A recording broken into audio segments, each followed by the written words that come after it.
महाभारत की रचना बहुत समय पहले की बात है। एक महान ऋषि थे जिनका नाम वेद व्यास था। उनके मन में एक बहुत बड़ी कहानी थी जो इतनी विशाल थी कि उसे अकेले लिखना असंभव था। ये कहानी थी महाभारत की। व्यास जी ने सोचा, इस महान कथा को दुनिया तक कैसे पहुंचाऊं। उन्होंने मदद के लिए भगवान ब्रह्मा का ध्यान किया। भगवान ब्रह्मा प्रकट हुए और मुस्कुराकर बोले, हे व्यास, इस कार्य के लिए गणपति गणेश से बेहतर कोई नहीं हो सकता। व्यास जी भगवान गणेश के पास गए। गणेश जी अपने आसन पर बैठे थे और उनकी सूंड में एक लड्डू था।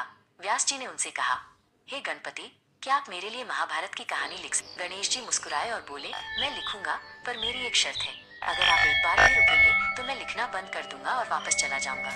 व्यास जी ने सोचा और उनकी शर्त मानी, लेकिन व्यास जी ने भी एक शर्त रखी। उन्होंने कहा, ठीक है, पर आपको हर श्लोक को समझकर लिखना होगा। बिना समझे एक भी शब्द नहीं लिख सकते। गणेश जी ने सिर हिलाया और कहा, स्वीकार है। महाभारत की रचना शुरू हुई।